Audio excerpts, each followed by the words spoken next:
Buenas noches, hermanos. Que el Señor les bendiga grandemente. Estoy muy contento de volver a verles a todos ustedes. Creo que hay gente esta noche aquí que no estuvo en el culto anterior. Era la primera vez que venían, ¿sí o no? A ver, ¿cuántos están aquí por primera vez que no nos habíamos...? Uy, un montón.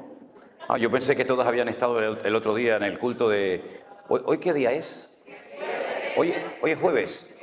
No, hoy es viernes. ¿Cuándo fue el culto que Es que ya, mire, el martes. A ver, levanten la mano los que no estuvieron el martes. Ah, entonces no estuvo nadie. Bueno. Entonces, está bien, claro, con razón la cosa de tanta foto y tanta firma. Yo decía, pero si ya lo hicimos el martes, ¿para qué quieren otra foto el jueves o el viernes? Claro, ahora entiendo. Disculpe. Hermanos, es que ya llevamos mucho tiempo fuera de casa, ya uno ya no coordina más. Me hace mucha gracia cuando hay gente que se me acerca y me dice, pastor, ¿se acuerda de mí? Yo le escribí el año pasado. Digo, ya, hermana, yo sé que usted me habrá escrito, pero y 5.000 personas como usted también.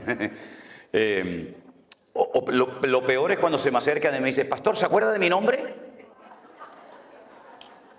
Digo, a veces no me acuerdo ni cómo me llamo yo. Salimos el 8 o el 9 de mayo de Tenerife. Viajamos a Madrid, allí cogimos otro avión, vinimos para Estados Unidos, hicimos escala en Nueva York. De ahí nos fuimos unos días a visitar a la familia de Elena, que lleva muchos años viviendo en Atlanta, en Georgia. Fuimos a visitar también a un tío, el único tío que le queda con vida a mi esposa, que ya está retirado, fue pastor durante muchísimos años. Él tuvo que salir de España cuando había persecución y se salvó de milagro. Se fue a Cuba a estudiar. Allí conoció a la que después sería su esposa.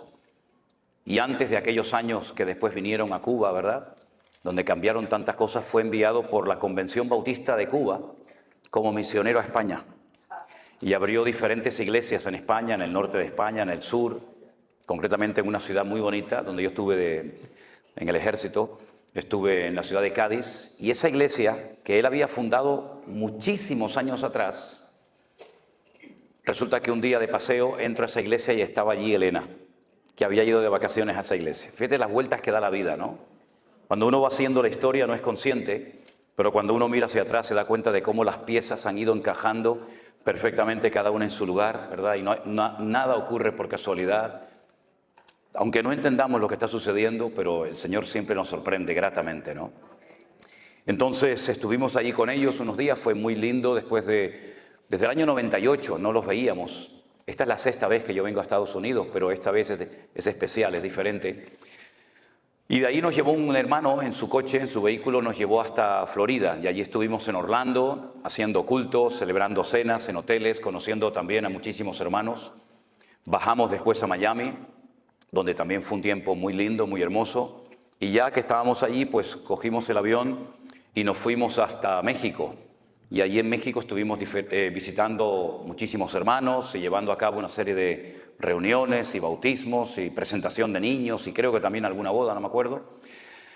Y después de México, pues cogimos un avión y nos fuimos a Las Vegas. En Las Vegas ya tenemos un local. Fíjense, el primer sitio de todos los Estados Unidos donde hemos abierto ya una iglesia presencial es en Las Vegas. Allá hay un grupo de hermanos, en Sodoma y Gomorra, ya abrimos la iglesia. ¿Ya le parece? Donde abunda el pecado, sobreabunda la gracia. Ustedes no tienen iglesia en Las Vegas, ¿no? Nosotros sí les ganamos. No, broma. Y esto no es una competencia, ¿eh? Y después de Las Vegas nos fuimos en coche conduciendo un montón de horas hasta San Francisco. Nos encantó San Francisco. Me decía el hermano Jeremías, que es uno de los colaboradores, junto con otras hermanas que están aquí esta noche con nosotros, que ¿qué quería conocer de San Francisco? Y le digo, mira, yo quiero conocer de San Francisco 2 sitios.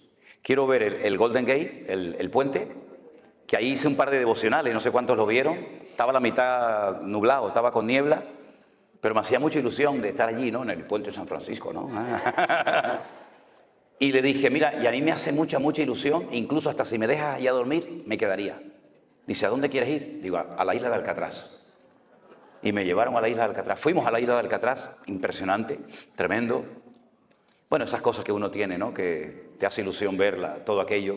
Yo fui capellán de una cárcel en Tenerife durante 7 años y me siento muy bien en las cárceles de visita, ¿no?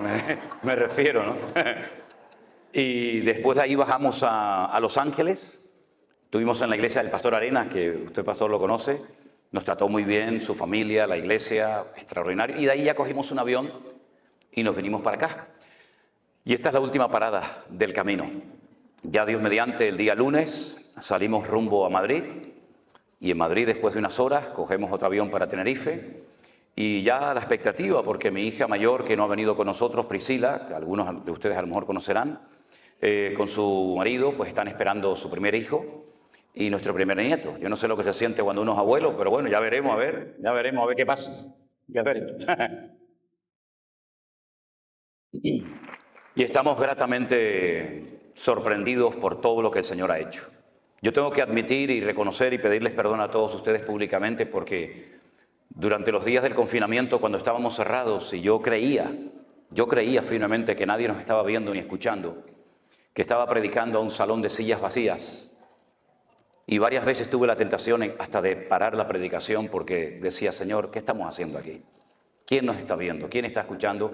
Me di cuenta de que en aquellos tiempos en los que atravesamos aquel desierto, porque aquello fue un desierto totalmente, ¿verdad?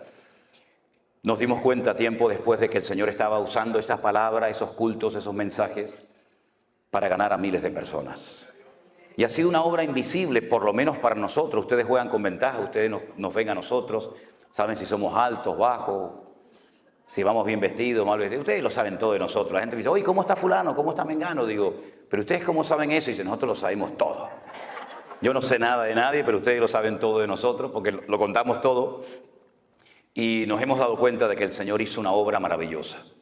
Para muchos el concepto en sí mismo de la iglesia virtual ya les choca, les sorprende, porque yo sé que no estamos habituados a hablar en esos términos, ni a ver el poder y el mover de Dios a través de las redes sociales como lo hemos visto y lo seguimos viendo cada día, pero realmente el Señor es increíble. Hemos cantado esta noche varias veces, cuán grande eres tú, cuán grande es el Señor.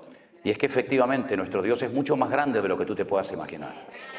Ni nuestros cánticos, ni nuestras alabanzas, ni nuestros aplausos nos pueden hacer entender, por lo menos en este momento, mientras estemos en este planeta Tierra, lo grande y lo poderoso y lo magnífico que es nuestro Dios. Pero a la misma vez, ese Dios tan inmenso, tan indescriptible para el lenguaje humano, se ha reducido, por decirlo de alguna manera, se ha acercado a nosotros en forma de hombre, con carne y hueso, y habitó entre nosotros. Y pudimos ver su gloria.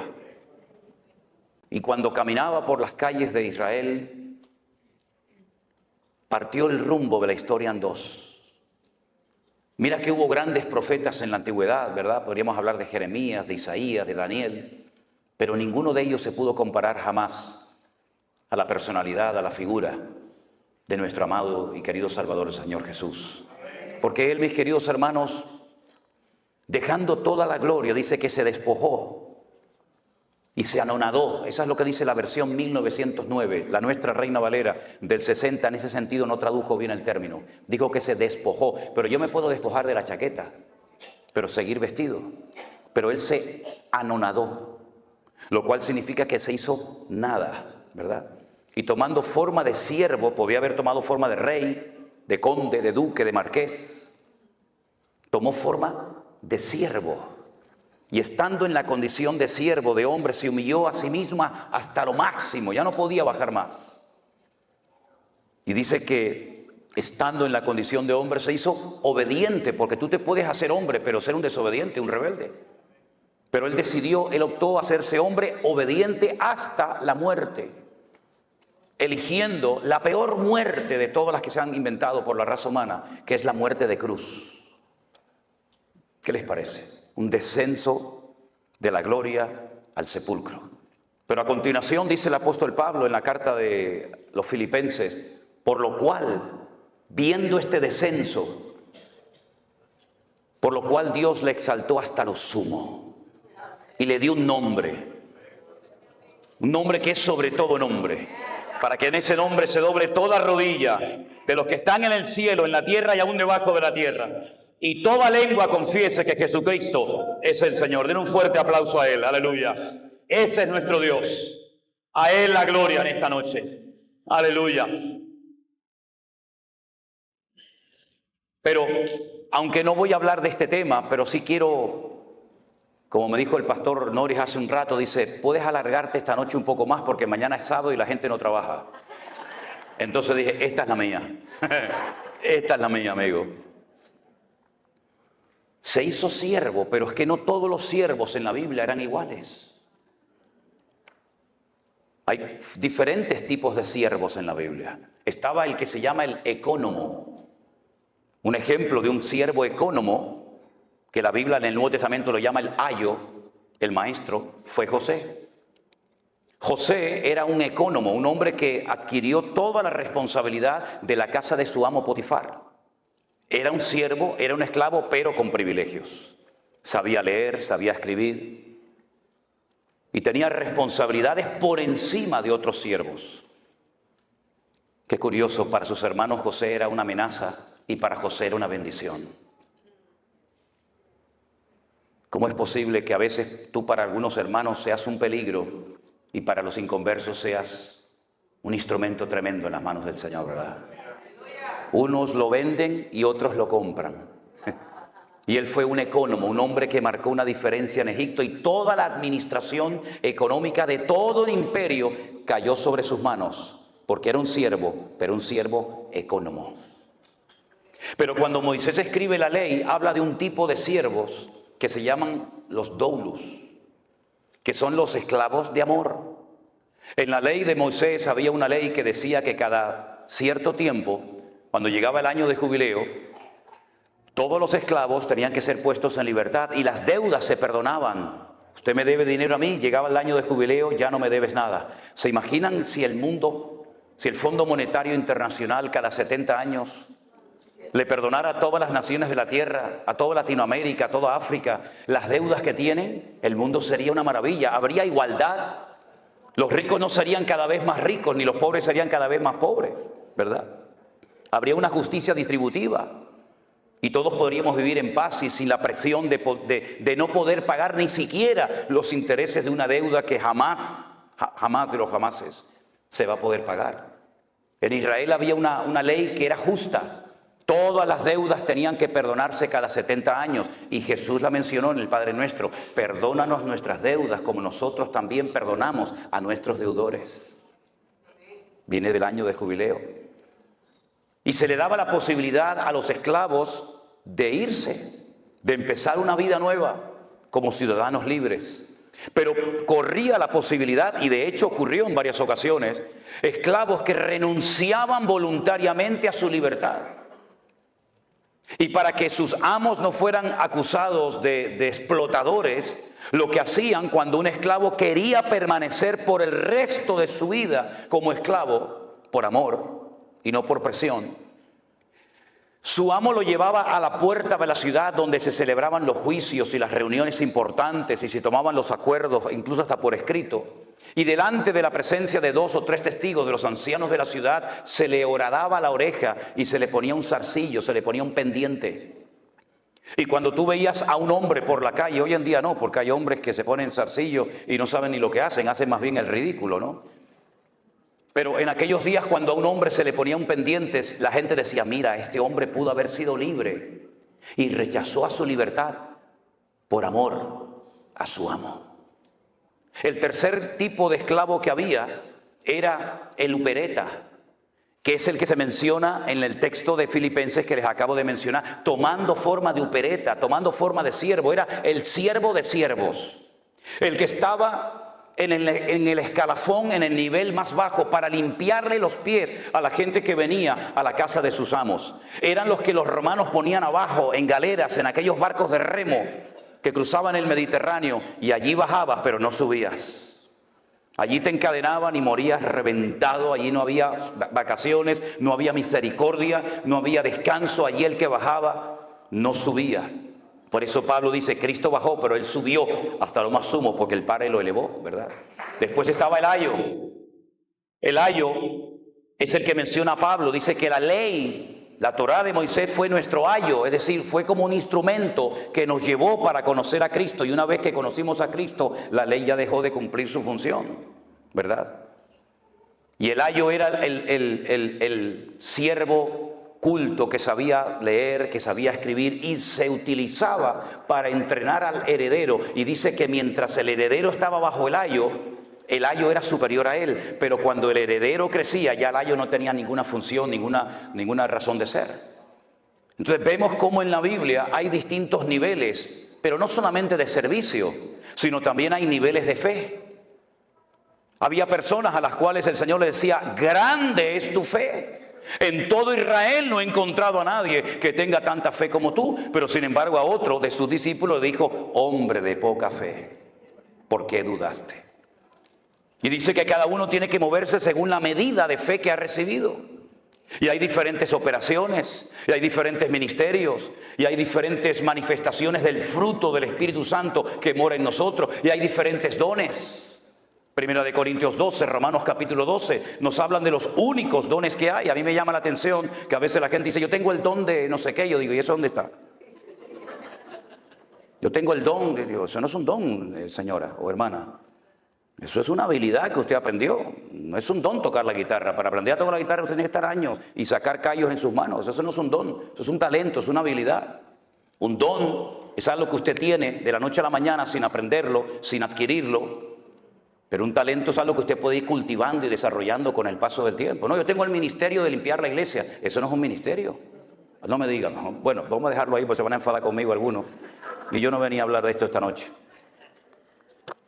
Cierre sus ojos un momentito. Vamos a orar porque yo creo que el tema que tengo esta noche para compartir con ustedes, que es un estudio predicado, creo que nos puede hacer mucho bien y espero que la palabra del Señor nos hable y nos ministre en esta noche.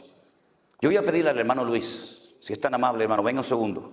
Haga una oración para que la palabra que el Señor hoy puso en mi corazón, que compartiera con todos ustedes, sea de bendición para la iglesia y para todos los que posteriormente la van a escuchar. Oramos, hermanos.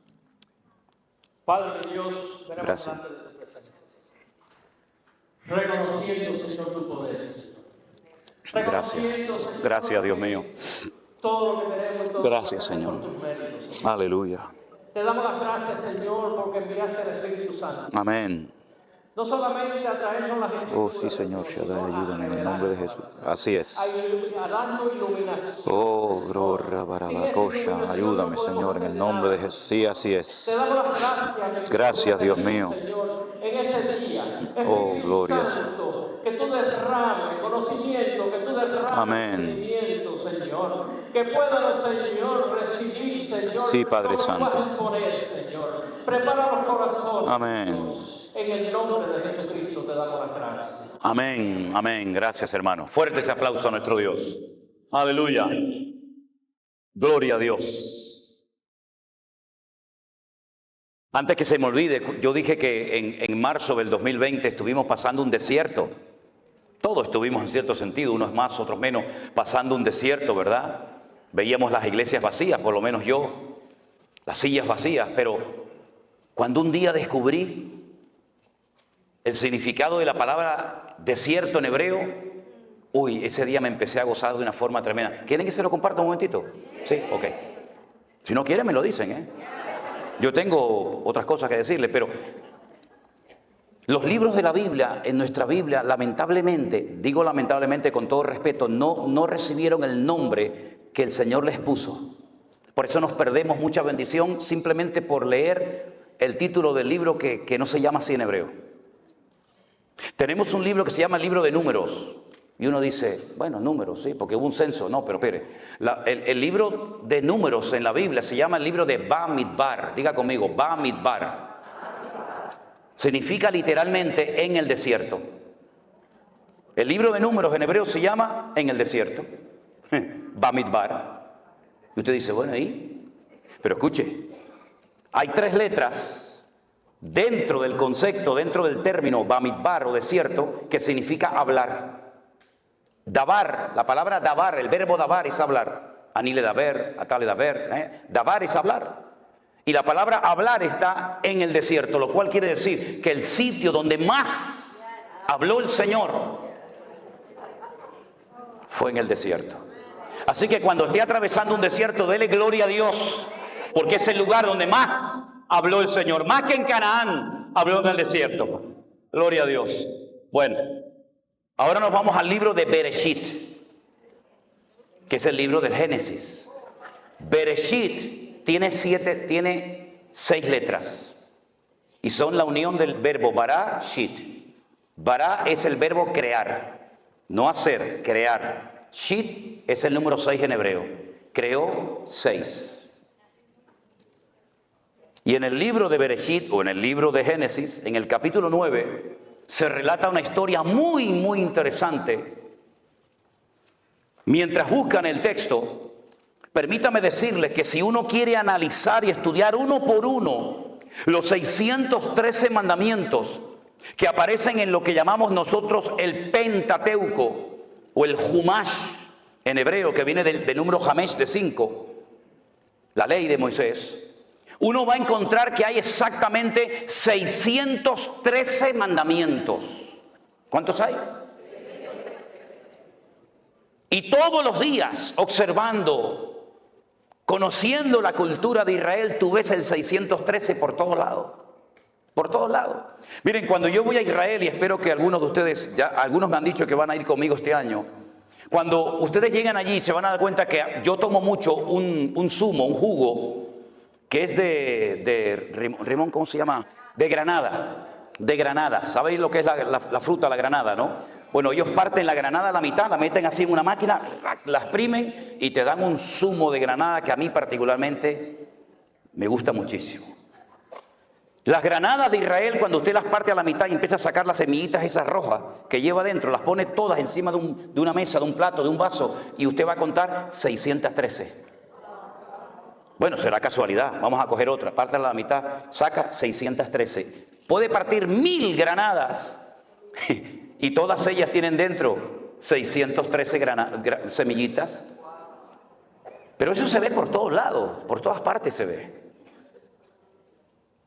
Y cuando uno analiza uno por uno los mandamientos, los 613 mandamientos, que son muy interesantes, pero te lleva años estudiar cuántos mandamientos hay en Génesis, en Éxodo, en Levítico, etcétera, etcétera, tú te das cuenta de que tú los puedes clasificar en grupos. Por ejemplo, hay un grupo de mandamientos que se dieron para recordar cosas del pasado. Esa es la finalidad de dicho mandamiento. Y ahí entrarían, por ejemplo, las fiestas de obligatorio cumplimiento para el pueblo de Israel, como subir a Jerusalén en la fiesta de la Pascua, en el mes de Abib. Abib, en hebreo, con V, es primavera, el mes de Abib. Entonces dice, pero eso aparece en Tel Aviv. Claro, Tel es monte, Abib es primavera, el monte de la primavera, ¿no? Entonces, en el mes de Abib, entre marzo, abril generalmente, tienen que subir a Jerusalén a celebrar la fiesta de la Pascua. Y 50 días después, la fiesta de Shavuot o Pentecostés, y finalmente la fiesta de los tabernáculos. Y había un mandamiento que era para recordar cosas. El Shabbat, el único día de la semana que tiene nombre. En hebreo no hay lunes, martes, miércoles, no. En hebreo es día primero, día segundo, día tercero, día cuarto, día quinto, día sexto y Shabbat. Shabbat, Shevet, siéntate. Shevet, siéntate. Shabbat, quédate quieto, no te muevas. Eso es lo que significa, ¿verdad? Y hay mandamientos que son para recordar permanentemente cosas que Dios hizo. Hay otro tipo de mandamientos que no entran dentro de una lógica. Uno dice, bueno, ¿y esto por qué lo mandó Dios? No lo puedes entender, pero Dios lo mandó para probar tu fe y tu obediencia. Y ahí, por ejemplo, entra lo que se llama la paradumá, que es la vaca roja, la finalidad de la vaca roja, de la cual habla la Biblia en Hebreos y en Números. Ahí entra el no mezclar ciertos alimentos lácteos con cárnicos. Y uno dice, ¿y qué razón de ser tiene esto? Aparentemente ninguna, pero Dios está probando tu fe y tu nivel de obediencia. Luego hay una gran clasificación de mandamientos que se llaman lo ta'aseh. Dígalo conmigo, lo ta'aseh. No hagas. Cosas que no se pueden hacer. No matarás, no cometerás adulterio, no andarás por tu pueblo chismorreando, etc. No se hace, no se hace. son los mandamientos lotase. Ellos lo llaman lotase o mandamientos negativos. Y luego hay un gran sector de mandamientos que lo llaman ta'ase. Si lo ta'ase es no hagas, ta'ase, ¿qué es? Ahí está. Mira, ya saben hebreo. Fíjate tú por dónde. Cosas que tienes que hacer. Hay cosas que tenemos que hacer y cosas que no tenemos que hacer. Entonces, cuando tú vas a la palabra de Dios, te encuentras que hay muchas cosas que el Espíritu Santo inspiró a los autores de la Biblia para que viéramos ejemplos a no imitar. No se escribieron para que tú hagas lo mismo, no. Se escribieron como advertencia para que tú no hagas ni digas lo mismo que dicho personaje hizo o dijo. Y hay otras parábolas, otras historias, otros relatos que se narraron y se escribieron para que nosotros siguiéramos el ejemplo e hiciéramos exactamente lo mismo. ¿Cómo podemos saber si lo que voy a leer es algo que tengo que hacer o no tengo que hacer? Por el resultado que produjo. Y en el libro del Génesis, capítulo 9, hay una historia de algo que no se tuvo que haber hecho, pero se hizo. Y el Señor la registró en las páginas de su palabra para que tuviéramos un ejemplo de algo que no tenemos que hacer los creyentes bajo ninguna circunstancia. Génesis 9, versículo 18. Dice la palabra así. Y los hijos de Noé que salieron del arca fueron Sem, Can y Jafet. Punto y coma, pon ahí, ¿sí o no? Sí. Y ahora me da una información, de los tres me da una información que no me da con el primero ni con el tercero. Me dice, y Can es el padre de Canaán. ¿Por qué no dice el versículo? Bueno, y fulano de tal es el padre de, no solamente de Can, solamente destaca, ¿se dan cuenta? Sem, Can y Jafet, destaca que Can es el padre de Canaán. Por algo será, lo vais a ver ahora. Versículo 19.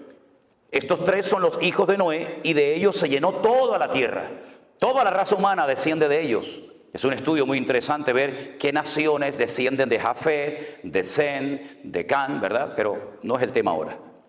Después comenzó Noé a labrar la tierra y plantó una viña. ¿De dónde sacó esa viña? Si toda la tierra estaba anegada en agua, seguramente ya la tenía dentro del arca. Se llevó muchas semillas, no solamente animales. Se llevó muchas semillas, muchas plantas que posteriormente cuando él sale, las planta. Entonces él planta una viña y bebió del vino y se embriagó. Y estaba descubierto en medio de su tienda. Para los que no sepan, yo creo que esto es algo que todo el mundo sabe, pero simplemente a modo de información. Si usted planta una viña y usted coge las uvas y las pisa y saca el jugo, el vino, si usted lo mete en una barrica de madera o de lo que sea, usted no tiene que meterle alcohol a eso. Eso fermenta y eso ya lleva el alcohol incorporado. Por eso cuando dice la gente, no, es que los discípulos y Cristo no bebían vino con alcohol, eso es mentira. Eso es rotundamente falso. Hay solamente dos formas, y yo he hecho una de ellas. Solamente hay dos formas de extraerle el alcohol, en este caso al vino, y es por un proceso químico que se hace en un laboratorio y se extrae el alcohol de una copa, de una botella de vino, o por envasado al vacío.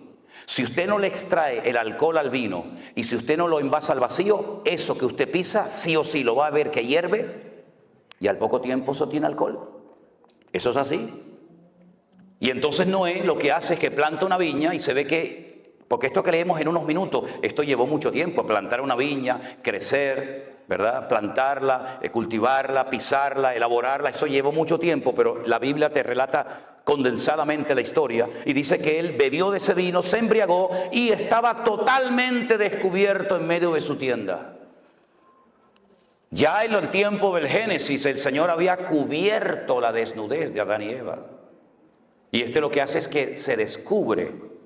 Cuando ya el Señor había establecido el principio de que ya el hombre no podía andar por ahí desnudo, sino cubierto. Aunque me llama la atención que la ropa se inventó para cubrir, pero hay algunas personas que usan una ropa que lo que hace es que lo descubre. Pero bueno, eso es un tema para otro día. Can, vuelvo otra vez a decir, padre de Canaán, ya es la segunda vez que lo dice. Ya es la segunda vez que lo dice. Y Canaán no existe. Existe Sem, Can, Jafet De momento Canaán no está por ningún lado, pero dice que Can fue su padre, vio la desnudez de su padre y lo dijo a sus hermanos que estaban fuera. Fue con el chisme. Fue con el cuento a sus hermanos. Oye, papá está borracho, está desnudo en la tienda. ¿Y por qué no te callas la boca y lo tapas? Para que no se entere nadie. ¿Por qué estás divulgando?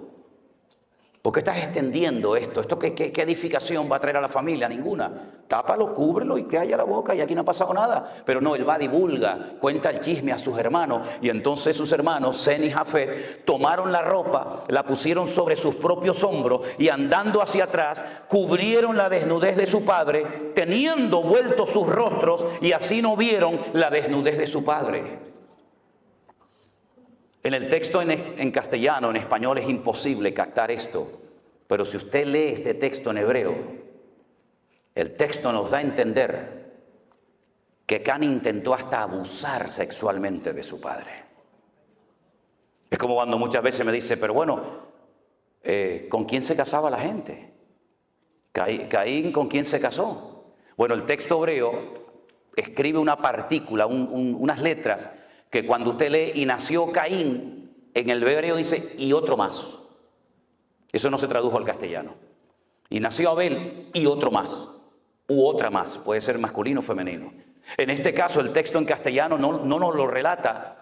Yo sé que para algunos puede ser una sorpresa, pero cuando usted lee el texto en hebreo y lo analiza letra a letra, palabra a palabra, usted se va a dar cuenta que no solamente se rió de su padre, no solamente fue con el chisme y con el cuento a sus hermanos, sino que incluso quiso hasta abusar sexualmente de su propio padre. Es durísimo lo que estoy diciendo. Fíjense lo duro que es que después en la ley de Moisés se establece, no puedes ver la desnudez ni de este, ni de este, ni de este, ni de la otra, ni de otro, ¿verdad? Y lo establece claramente. Y de entonces dice que ellos cubren la desnudez de su padre. Y me llama mucho la atención, déjenme que les lea este versículo que dice, tenemos una hermana pequeña que no tiene pechos. Usted dice, ¿usted está leyendo la Biblia? Sí, claro. Estoy leyendo en Cantares capítulo 8, para que no se asusten.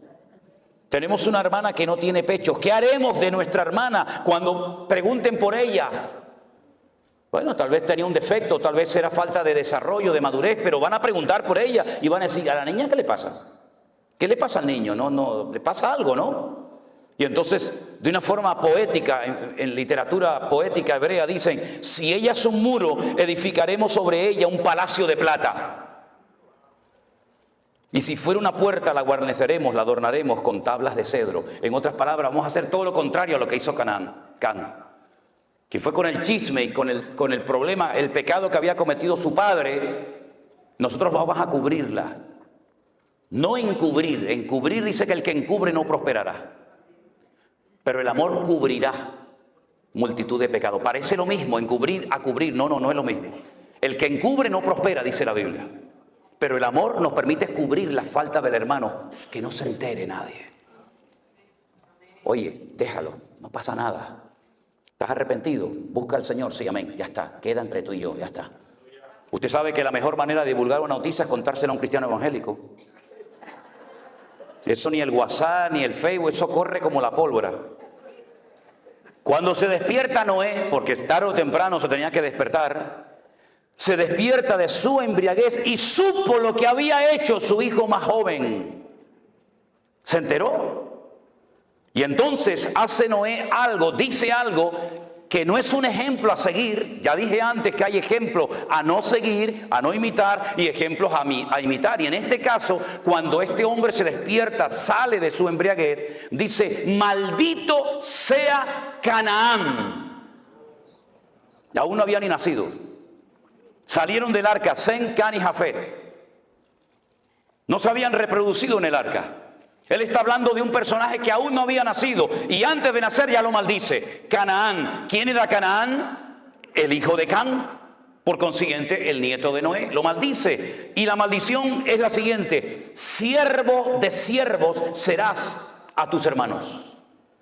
No vas a levantar cabeza nunca. Vas a ser un criado, un siervo de todo el mundo. Y dijo más. Bendito sea por Jehová mi Dios, sea Sem, y sea Canaán su siervo. Engrandezca el Dios a Jafet y habite en las tiendas Zen, y sea Canaán su siervo. Vivió Noé después del diluvio 350 años, y fueron todos los días de Noé, ¿cuántos? 950 años, y murió. Y uno dice, ¿cuántos años? No se preocupe, que aún hubo uno que vivió más. 969 vivió en Matusalén, 19 años más que este. ¿Qué le parece? Lanza una maldición. ¿Hizo bien en decir aquello? No. Pero marcó el destino de Canaán. Y yo les pregunto a todos ustedes que ya son conocedores de las Escrituras, ¿cómo se llamaba el país al cual el Señor quiso llevar a su pueblo de Egipto, cruzando el desierto, rumbo a dónde? A Canaán. Qué curioso, ¿no? La gente de ese país, los cananeos, que no eran originarios de Canaán, por ejemplo, los filisteos vinieron de Europa. Sí, los famosos filisteos, los enemigos acérrimos del pueblo de Israel y de David y de Saúl, eran de la isla de Creta, la que después pastoreó, ¿se acuerdan? La iglesia en Creta, Tito. Ellos fueron de Creta y ocuparon toda la costa mediterránea de Israel, de tal manera que ellos controlaban el comercio que entraba y salía. Ellos todavía en aquellos tiempos dominaban las 5 ciudades de los filisteos. Por eso ahora entiende por qué David cogió 5 piedras. Porque ellos controlaban desde, apréndanse estos 5 nombres: Gaza, Ashkelon, Asdod, Ecrón y Gat. ¿Lo dice conmigo? Gaza, Ashkelon, Asdod, Ecrón y Gat. Entonces, ¿este de dónde es? No, este es de Gat. Dame 5 piedras por si acaso vienen los 4 detrás y me los cargo también a los 4. ¿Qué te parece? No era por si fallaba la puntería, no, yo le voy a acertar porque es tan grande que es imposible no darle. Es por si vienen los otros 4, el de Gaza, el de Askelón, ya de paso también ya los paso y me los llevo. Ahora fíjense qué interesante. Allí estaban los filisteos, allí estaban los moabitas, los amonitas. Allí estaban todos los cananeos cuando el Señor quiso trasladar a su pueblo de la esclavitud a una tierra de maldición. Y uno dice, pero los cananeos eran malditos, ¿por qué Dios no los llevó a otra parte del mundo? Porque el Señor quería que su pueblo cambiara la tierra y no que la tierra los cambiara a ellos. Porque nosotros somos de este mundo, vivimos en este mundo, pero no somos de este mundo. Y no es el mundo el que tiene que afectar y cambiar la vida de la iglesia, sino la iglesia cambiar las modas y la corriente de este mundo. Y cuando la iglesia no se mete en el mundo se mete en la iglesia. ¿Qué es lo que lamentablemente ha sucedido? Entonces encontramos que los cananeos están bajo una maldición. Todos los cananeos, por supuesto el primero Canaán, pero luego todos los demás. Qué curioso. Yo en el fondo de lo que quiero hablar en esta tarde y despejar dudas es el famoso tema de las maldiciones. Porque me he encontrado con centenares de preguntas hace unos meses atrás de creyentes, gente nacida de nuevo, que estaban asustados y preocupados por el tema de las maldiciones, si se pueden heredar o no. Y algunos me citaban parte de Éxodo capítulo 20. ¿Saben que Éxodo capítulo 20 es de los 2 capítulos que hay, Deuteronomio 5 y Éxodo 20, donde aparecen los 10 mandamientos, ¿verdad? Y el Señor le dice que al pueblo de Israel que Él visita la maldad de los padres sobre los hijos hasta la 3ª y 4ª generación. Y me citaban así el texto y yo les decía, no lo mutile, no lo corte, siga, no lo corte, siga citándolo. De los que me aborrecen, que no es nuestro caso, hermanos. Dios visita la maldad de los padres sobre los hijos hasta la 3ª y 4ª generación de los que me aborrecen. Pero para 1000 generaciones será bendita la generación del justo. ¿Y cuánta gente vive bajo esa opresión? Y asustados y con miedo. ¿Será que yo estoy maldecido porque mi abuelo le pegó? ¿O mi abuelo fue un alcohólico? ¿O mi madre fue...? ¿Pero qué está diciendo? ¿Quién le enseñó esa barbaridad, esa locura? Yo voy a ir despejando con la palabra, no con argumentos humanos. Yo no vengo aquí a entretenerles a ustedes, yo vengo aquí a predicar la palabra de mi Dios. Y yo le voy a ir despejando con la palabra falsos argumentos y falsas posturas teológicas que han hecho mucho daño al pueblo de Dios. Ya le acabo de mencionar que Dios visitaba la maldad sobre los padres, sobre los hijos de los padres hasta la tercera y cuarta generación de los que me aborrecen. Por lo tanto, el creyente, el nacido de nuevo, el que es templo del Espíritu Santo, el que ha pedido perdón por sus pecados, ahí no tiene por qué sentirse aludido. Porque usted no aborrece al Señor, que yo sepa, que yo sepa. Ahora, si hay alguien aquí que aborrece a Dios, agárrate, mi hermano. O bueno, más que mi hermano, mi amigo. Porque hermanos no.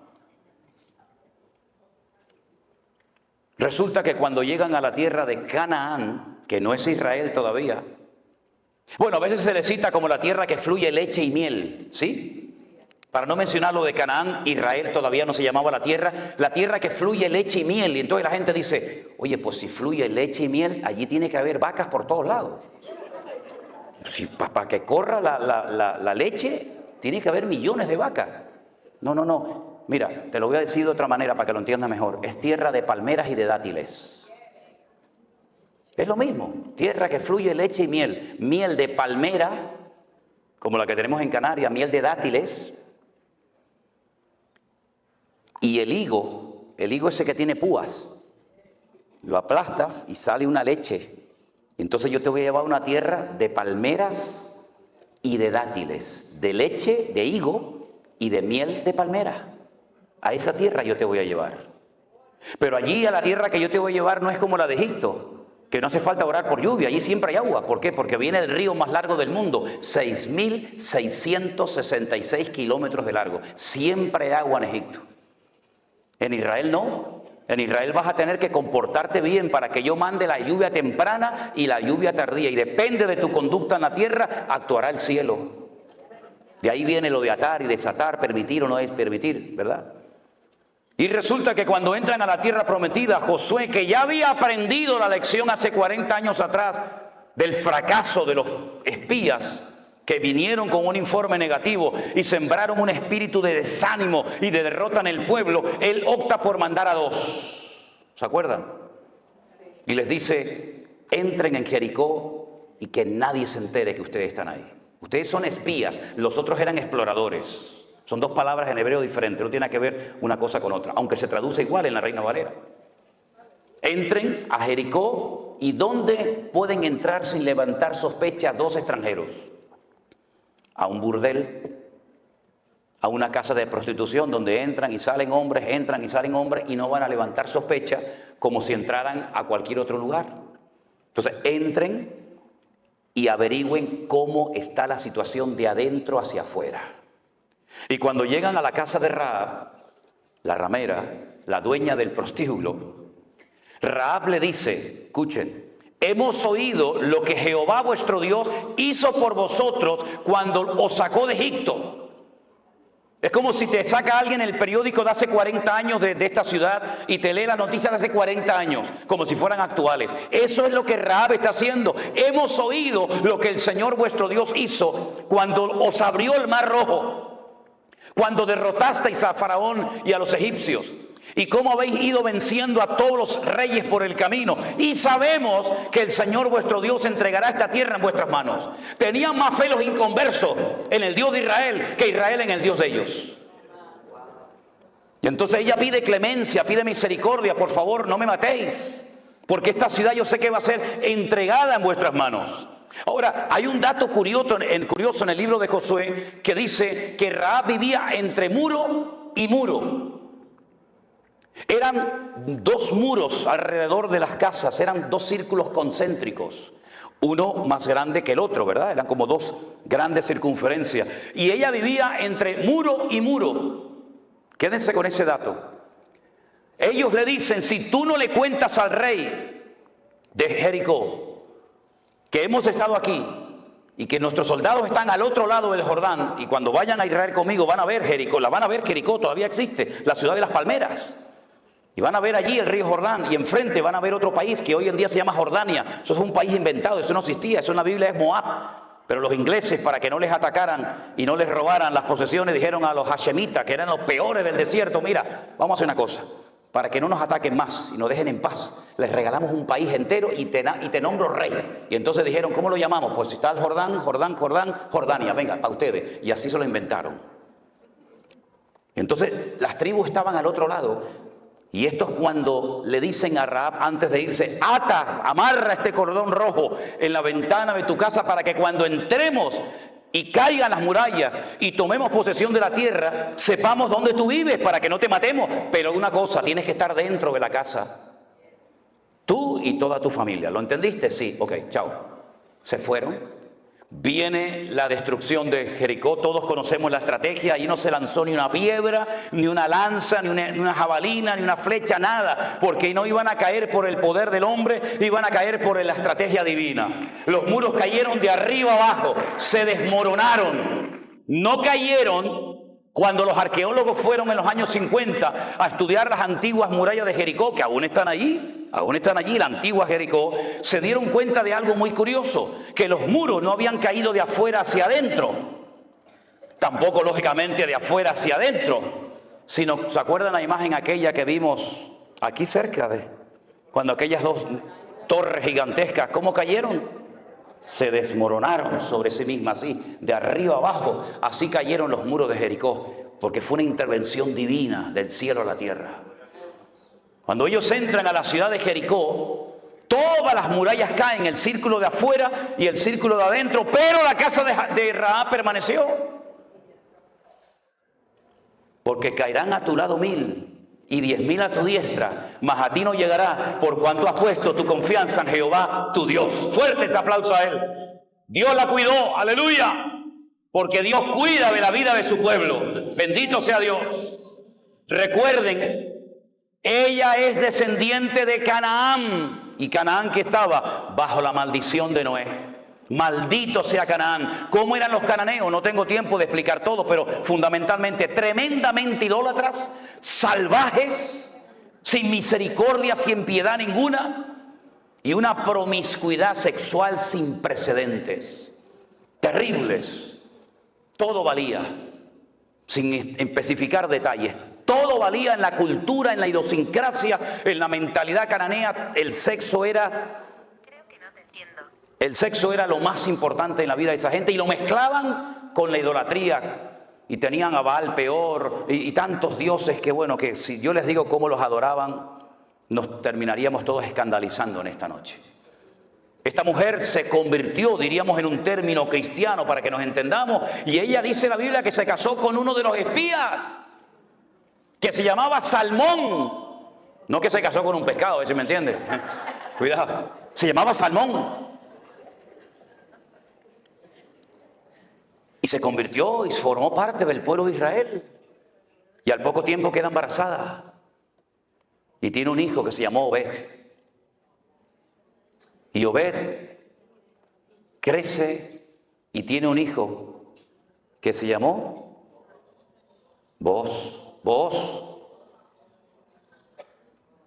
Y Booz se casó con Ruth. Y tuvo un hijo que se llamó Obed, Isaí, David, Judá y todas las tribus de Israel. Y uno ve que aquella maldición que venía desde los tiempos post-diluvio, del diluvio, se cortó definitivamente, hasta el punto que en la genealogía de Mateo capítulo 1 aparece Rahab como antepasada del rey David y como uno de los antepasados del Señor Jesucristo. ¿Por qué? Porque Él rompe toda maldición y ahora nos lleva de gloria en gloria, de victoria en victoria y de triunfo en triunfo en el nombre del Señor. Él cortó la maldición de Noé. Lo único que lo puede cortar es una genuina y auténtica conversión a Cristo. De modo que si alguno está en Cristo, nueva criatura es. Las cosas viejas pasaron, he aquí todo es hecho nuevo. Y dice Ezequiel capítulo 18, verso 19, venga conmigo, ¿tiene su Biblia a mano? Ezequiel capítulo 18, verso 19. Miren lo que dice la palabra de Dios. ¿Por qué no leen algunos de estos textos? Parece que los arrancaron de sus Biblias. Si dijereis, ¿por qué el hijo no llevará el pecado de su padre? A ver, que me lo expliquen, ¿por qué? Porque el hijo hizo según el derecho y la justicia. Guardó todos mis estatutos y los cumplió. De cierto vivirá, que fue lo que hizo Rahab. Era una mujer bajo la maldición de Noé, estaba maldita. Pero ahora ella se ha convertido, guarda los estatutos del Señor, cumple la palabra y dice, y de cierto vivirá. El alma que pecare, esa es la que morirá. El Hijo no llevará el pecado del Padre, ni el Padre llevará el pecado del Hijo. La justicia del justo será sobre él y la impiedad del impío será sobre él. ¿Cuántos dicen amén? En otras palabras, ahora entienden la absurda pregunta que los discípulos en Juan capítulo 9 le hacen al Señor cuando ven a un ciego de nacimiento y le dicen al maestro: Señor, explícanos esto. Para que este muchacho naciera así, en esta condición que nunca ha visto, porque hubo gente que vio y perdió la vista y la recuperó. Pero hubo personas como este de Juan capítulo 9 que nunca había visto. Entonces explícanos, Señor, ¿quién pecó, este o su padre, para que este haya nacido ciego? Siempre especulando, siempre tratando de buscarle las cuatro patas al gato, ¿verdad? Siempre tratando de buscarlo, ¿verdad? De complicarnos la vida. Y el Señor le dice: no, no es así. No es que pecó ni este, ni su padre, sino que este nació ciego para que la gloria del Señor hoy se manifieste en él. Y veáis que hay poder en el nombre del Señor para cambiar vidas y desgracias. Y cuando Juan, que estaba allí, oye esta explicación y el Señor le pone en su corazón escribir un evangelio, lo hace de una forma extraordinaria, magistral. Él dice que, lo dice incluso en el evangelio que escribió, que muchas cosas hizo el Señor y muchas cosas dijo el Maestro que no todas se escribieron. Él dice, dando su opinión personal: pienso que si se hubieran escrito todas las cosas que dijo, hizo el Señor, no cabrían los libros en el mundo. Pero estas se han escrito para que creyendo en Él tengáis vida eterna. Y entonces lo que hace es que analiza y ve todo el ministerio de Jesús. El hombre más cerca del corazón de Dios en el Antiguo fue David. Y el hombre más cerca del corazón de Cristo en el Nuevo fue Juan. El único que le dijo: ¿quién es, Señor? Yo no te voy a entregar. Todos dijeron: ¿quién? ¿Seré yo? ¿Seré yo? ¿Seré yo? Yo no sé que yo sé que no soy. ¿Quién es, Señor? El único que se recostó sobre Cristo y oyó el latido del corazón del Maestro. Él vio todos los milagros del Señor Jesús, todos. Incluso se llevó a María, su madre, como encargo en la cruz, ¿se acuerdan? Las conversaciones que habrá tenido con ella. Pero entonces él dice: de todo lo que el Señor hizo, yo voy a escoger 7 solamente. Y no lo llamó milagros, lo llamó señales, marcas en el mundo espiritual. Y entonces en el capítulo 2, 4, 5, 6, 6, 9, 11... Él es como si tuviéramos 7 cámaras de filmación, 7 cámaras de vídeo grabando en esta noche aquí, y después juntáramos todo el material de las 7 cámaras, la que está allá arriba, la que está por los costados, la que está enfrente, juntáramos todo el material y lo pudiéramos ver. La pregunta es: ¿cuál de las 7 proyectó la verdad? ¿Aquella? ¿La de la izquierda? ¿La de la derecha? ¿Cuál de las 7 cámaras grabó la verdad? Todas, desde diferentes puntos de vista. Unos de atrás para adelante, unos de adelante para atrás, unos de arriba abajo. 7 visiones diferentes de la misma escena, del mismo culto. Eso es lo que hace Juan. En el capítulo 2 dice: yo estuve allí cuando le dieron agua y él la convirtió en buen vino. En un vino excelente que dejó al catador, al maestresala, con la boca abierta diciendo: pero ¿qué has hecho? Has guardado el mejor vino para el final. Cuando el bueno se pone al principio y después ya cuando están, ya que no disciernen de derecha a izquierda, le pones el malo. Pero tú lo has hecho al revés. Es que lo mejor está por venir, mi hermano. Y entonces muestra el Señor de la calidad.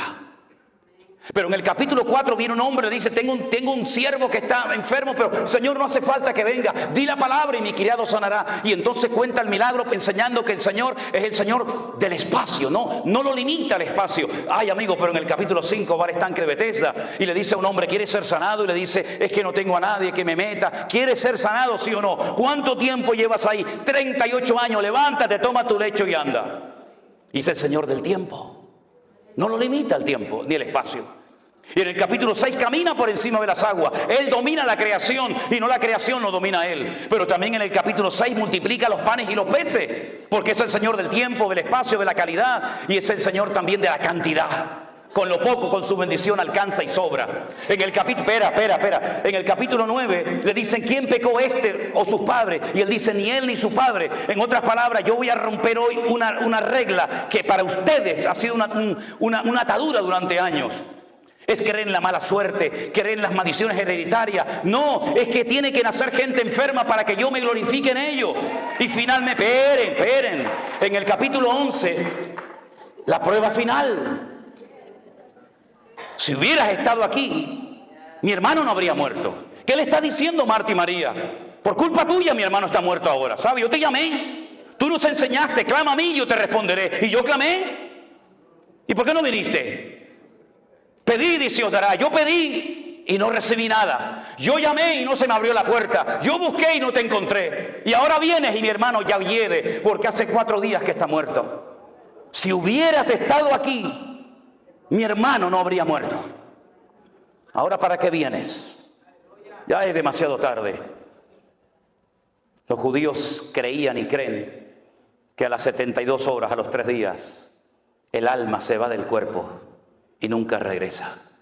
Por eso cuando vas a Jerusalén, al Valle de los Huesos Secos, al cementerio más antiguo del mundo, te encuentras en las tumbas una ventana para que salga el alma y no regresa hasta el día postrero, en la resurrección. Y Jesús le dijo, pero María, por favor, Marta, yo soy la resurrección y la vida. ¿Qué estás diciendo? El que cree en mí, aunque esté muerto, vivirá. Y le dice Marta y María, yo sé que mi hermano resucitará, pero no ahora, en el día postrero.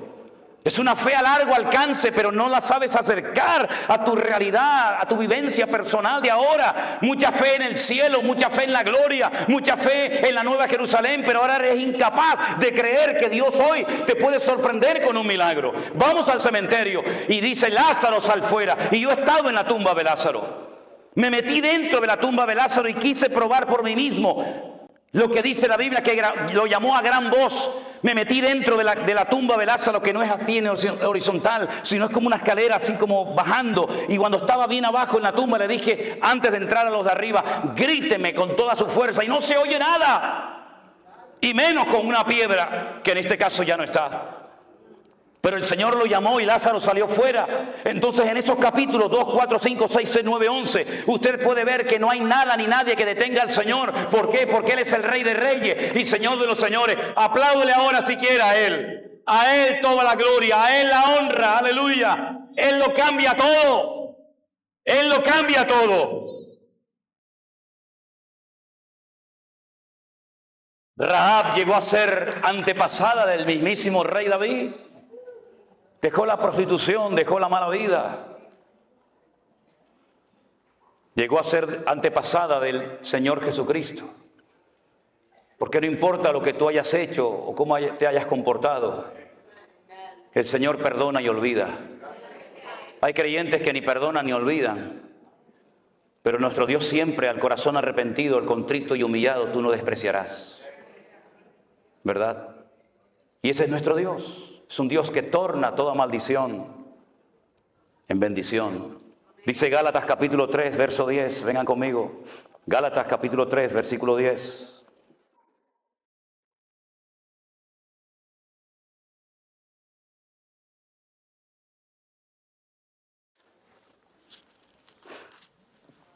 Porque todos los que dependen de las obras de la ley están bajo maldición. No es nuestro caso, ¿verdad, hermanos? Los que dependen de las obras de la ley están bajo maldición. ¿Por qué? Porque la ley dice, maldito todo aquel que no permaneciera en todas las cosas escritas en el libro de la ley para hacerlas. ¿Usted quiere vivir según la ley? Inténtelo. Vaya, ya empiece. Si usted es capaz de cumplir una ley perfecta de 613 mandamientos, siendo un ser humano imperfecto, finito y limitado, inténtelo. Pero le digo de antemano que no lo va a poder conseguir nunca. Nunca lo va a poder cumplir, porque si quisiera incluso hoy en día decir, yo prefiero vivir según la ley y no según el cristianismo, según el evangelio, hay más de 430 mandamientos que no va a poder cumplirlos porque no hay templo en Jerusalén y todos ellos dependen de que hay templo en Jerusalén. Pero si quiere intentarlo, allá usted.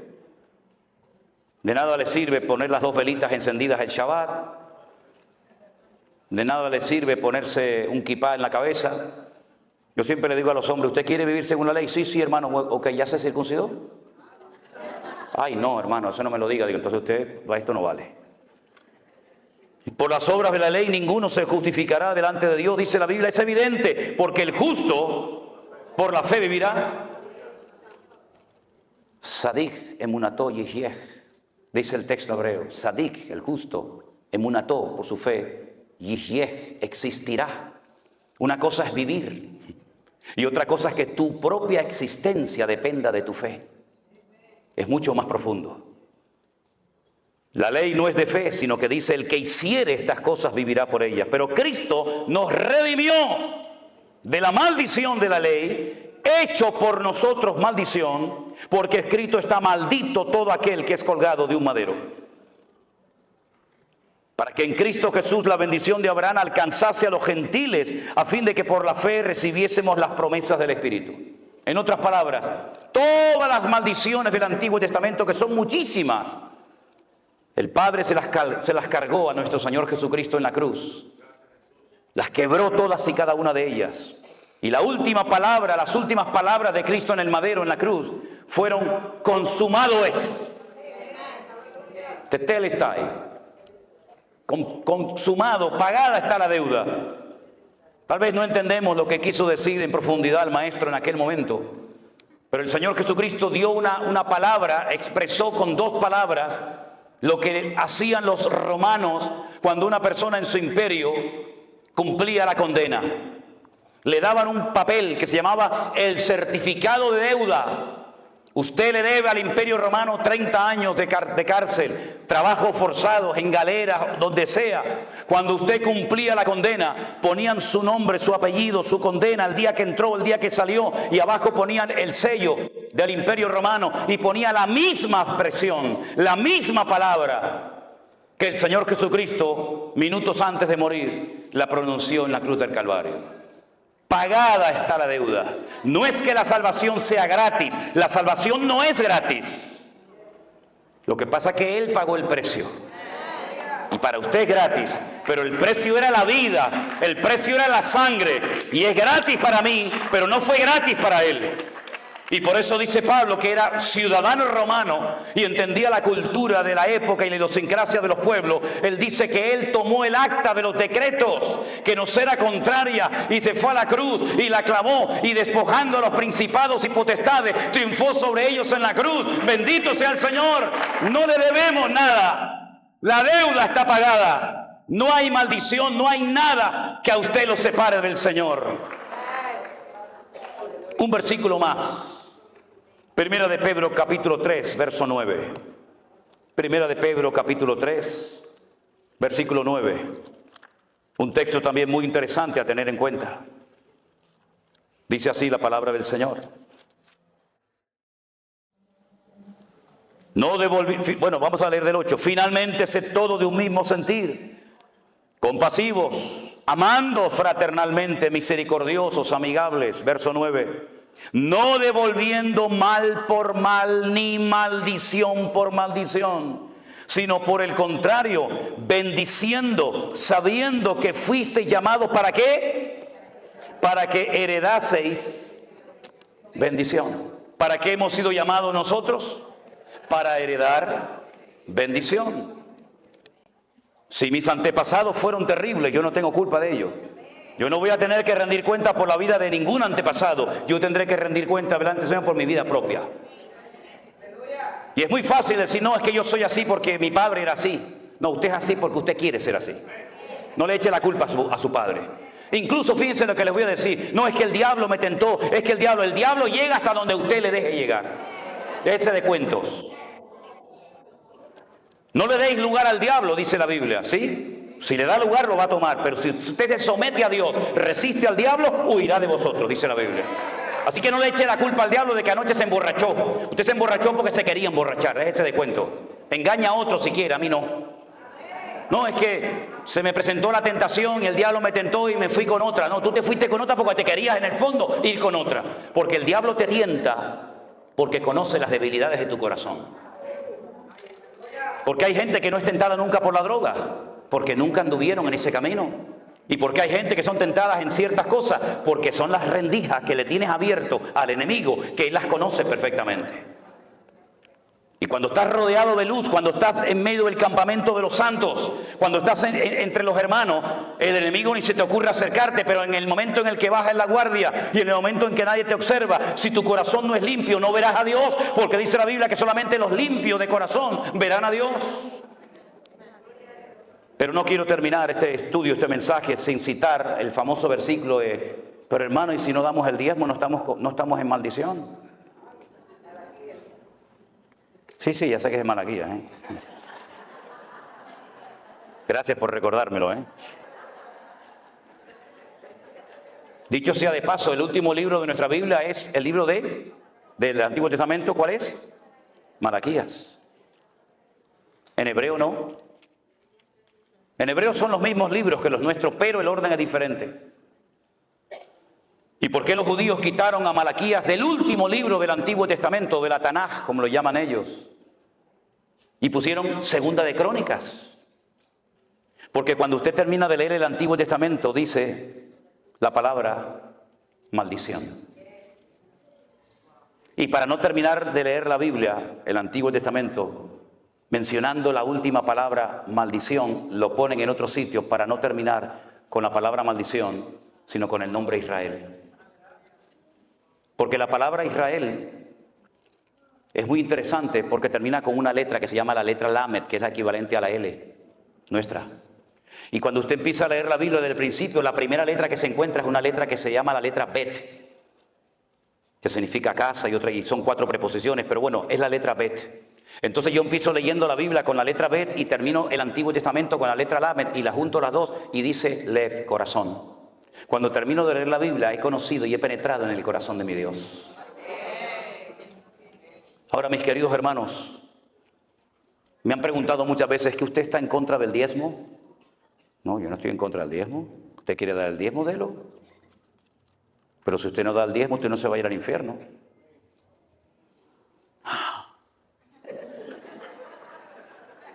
Pastor, arréglalo después usted lo que yo estoy rompiendo. Yo no estoy de acuerdo, me dicen algunos, porque el diezmo del Antiguo Testamento. Le digo, no pasa nada, hermano. A partir de ahora del 20... Porque el diezmo era lo mínimo. Usted no está de acuerdo, tiene que dar el 20. Menos no puede dar porque está fuera de orden. ¿Verdad? Pero mire, hermano, yo le voy a decir una cosa. Cuando el pueblo de Israel entró en la tierra prometida con Josué, el Señor le dijo a Josué, hay que repartir la tierra a esta gente. Toma medidas de la tierra, a cordel, toma medidas, ¿verdad? Y echen suertes. Era el sistema en la época. Echen suertes y a ver, ¿a dónde le toca a Simeón? Al norte, venga, vete para el norte. Desde aquí hasta aquí, desde aquella montaña hasta esta piedra, esto es tuyo, ahí te queda. Manasés, ustedes son muchos, la mitad de Manasés se va al otro lado del Jordán y la otra mitad se viene para acá porque ustedes son mucha gente. Adán, mira, Adán como son pequeñitos, llévalos para arriba, para el norte, allí en los altos del Golán, allí está Adán. Y a los benjaminitas, pues los lleva. Y entonces repartió toda la tierra. Y resulta que cuando faltaba una tribu por recibir tierra, el Señor le dice a Josué, a ellos no le des tierra. Los levitas. Y dijeron, no. Yo soy vuestra tierra, dice el Señor. Entonces, si no puedo sembrar, si no puedo tener animales, si no puedo dedicarme a la agricultura, a la ganadería, entonces ¿de qué vivo, Señor? Dice, no pasa nada. Le voy a pedir a las tribus restantes, a las 11 que tienen tierra, que separen el 10% de sus beneficios y se lo den a ustedes, para que ellos se dediquen a lo material y ustedes se dediquen a lo espiritual. Claro, cuando el pueblo estaba en obediencia, alineado con el Señor, los levitas vivían de maravilla, porque imagínate, te venían vacas, te venían ovejas, te venía de todos los productos de la tierra, pero cuando bajaban la guardia, cuando se iban en pos de los dioses, los levitas lo pasaban mal.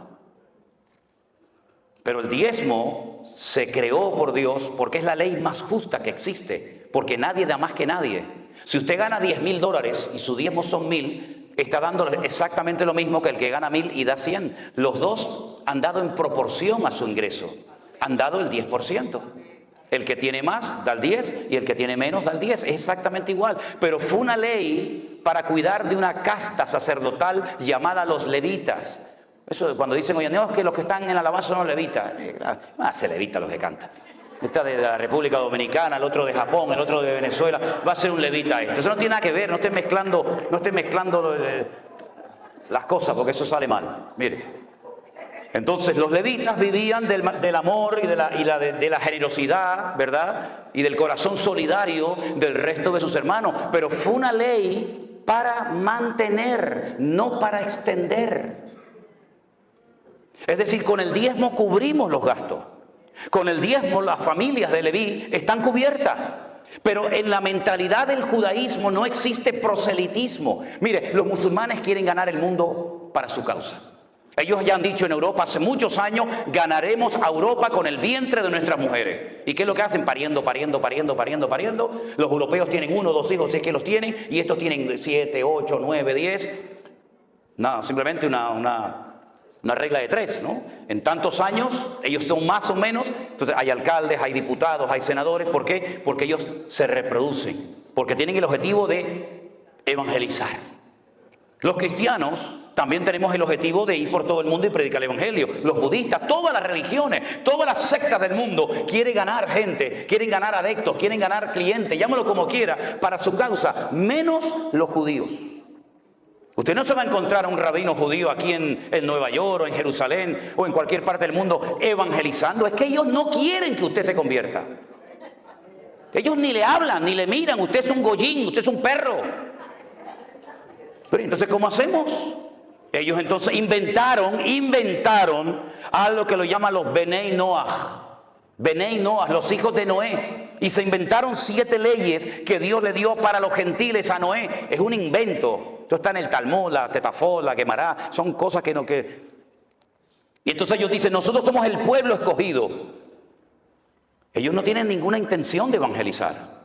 Entonces, el sistema del diezmo era única y exclusivamente para mantener el templo abierto, pero no para extender el judaísmo o la Torá por todas las naciones de la tierra. ¿Cuál fue el gran error de la iglesia?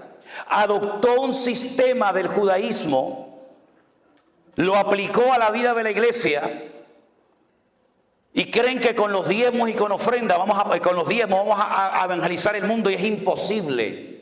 Porque es cuestión de matemática, y las matemáticas son ciencias exactas. Si a usted le entran 10,000, su límite son 10,000. Si a usted le entra $1.000.000, su límite son $1.000.000. Los diezmos son regularmente, generalmente, salvo excepciones, generalmente son las mismas entradas. Si usted basa su ministerio, si usted basa la economía de su ministerio, de su iglesia, de su denominación, única y exclusivamente en diezmos, usted está autolimitándose sin querer. Porque la gente ganará siempre más o menos lo mismo. Entonces, ¿cuál es el sistema de Dios para la iglesia hoy en día? El justo por la fe vivirá. Eso se lo dijo el Señor a Abraham, no a Israel, se lo dijo a Abraham.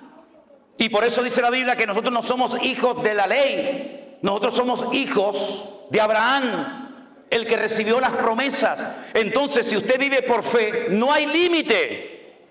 No hay un límite, no hay una contabilidad casi exacta todos los meses, sino que usted va a ver cada mes la gloria y la bendición del Señor. Y entonces cuando usted tiene que hacer algo, usted no tiene que sacar la calculadora. Usted lo que tiene que ponerse de rodillas y poner su fe encima de la mesa. Porque si usted saca la calculadora, dice, no podemos, hermanos, no podemos. Ha entrado este mes 10,000.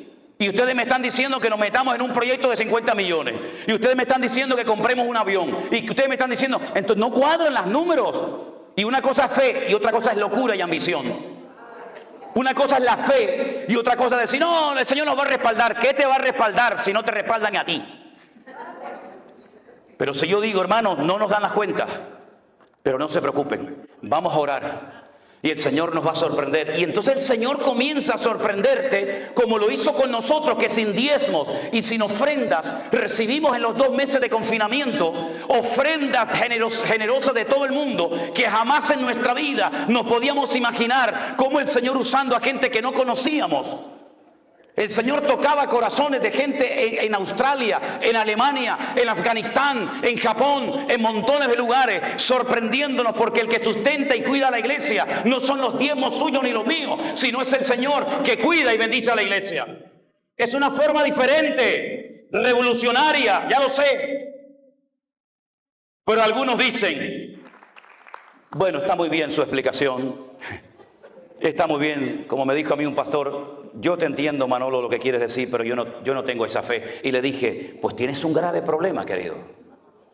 Porque yo tengo la obligación como pastor de despertar, de desafiar a mi pueblo.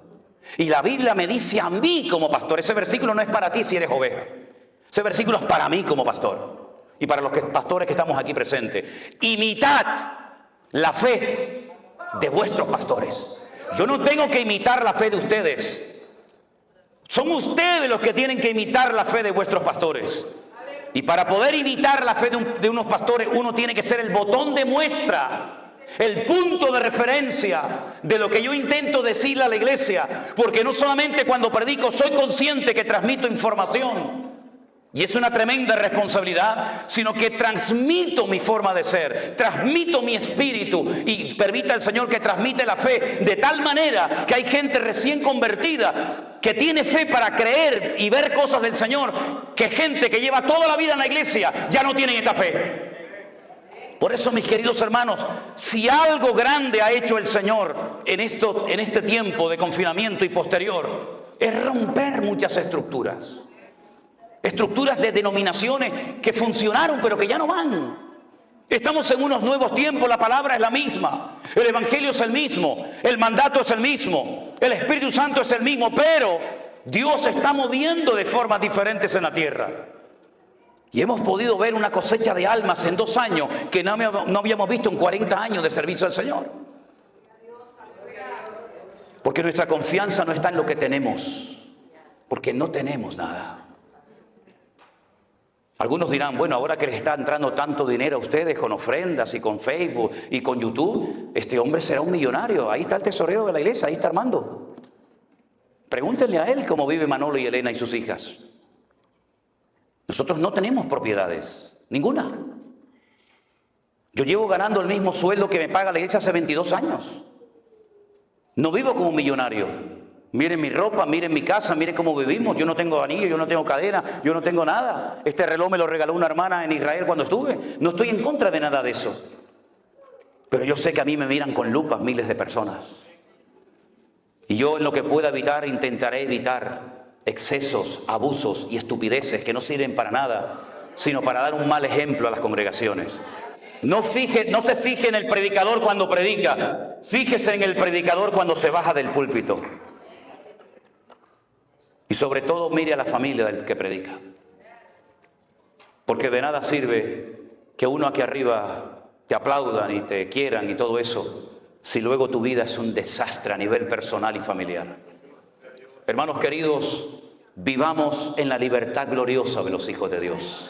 Ninguna condenación hay para los que están en Cristo Jesús. Los que no andan conforme a la carne, sino conforme al Espíritu. Cierra tus ojos en esta noche, mi querido hermano. Podríamos hablar mucho más de muchas cosas,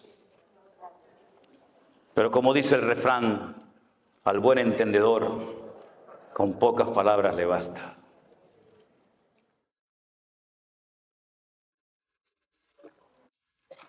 No vivan bajo condenación, queridos hermanos. La sangre de Jesucristo nos ha limpiado de todo pecado. Las cosas viejas ya pasaron. Disfrute de su comunión con el Señor. Disfrute de su familia, de sus hijos. El ministerio no es para sufrir. El ministerio es un privilegio. Y el día que no nos apasione el ministerio y servir a las almas, pues tendremos que dedicarnos a otra cosa. Porque no hay nada peor que un ministro cansado, agobiado, estresado. Pero qué gozo tan grande cuando ves en la casa de Dios, en los hijos del Señor, el gozo, la paz, la alegría. Nos gozamos con lo mucho, nos gozamos con lo poco. Cuando hay, gloria a Dios. Cuando no hay, gloria a Dios. Exactamente igual. Como decía el sabio Salomón, Señor, no me des riqueza ni pobreza. Porque si me falta, capaz robo y peco y blasfemo tu nombre. Y si me das demasiado, capaz que me olvido y me aparto de tus caminos. Manténme del pan necesario. Dios es tan bueno que nos da el pan nuestro de cada día. Nos da ropa, nos da salud, nos da comida. Nos da cosas para disfrutar de la vida hasta que Él venga. Hermanos, marquemos una diferencia en esta ciudad. Marquemos una diferencia en este mundo enfermo que le ha dado descaradamente las espaldas al Creador. Que vean gente que sonríe, familias unidas, gente contenta, que se goza y se alegra en el Señor. Que el mundo nos vea reír, hermanos. Que el mundo nos vea alegres. Es verdad que nos cansamos. Es verdad que a veces uno dice, Señor, ya no aguanto más. Pero ahí viene el bálsamo del Señor y te dice, levántate, levántate, sigue andando. Todavía queda mucho camino por recorrer. Aleluya. Cierre sus ojos y ore al Señor y dígale, gracias, Dios mío, por tu bendición en mi vida. Aleluya. Y mientras nos preparamos para enseñar una alabanza que quiero que cantemos todos juntos en esta tarde, el pastor Norris, pastor de esta iglesia, por favor, si es tan amable, diríjanos en una oración. Aleluya. Alabado sea Dios. No sé si está Miriam por ahí, que nos puedes ayudar en el coro. Gloria a tu nombre, Jesús.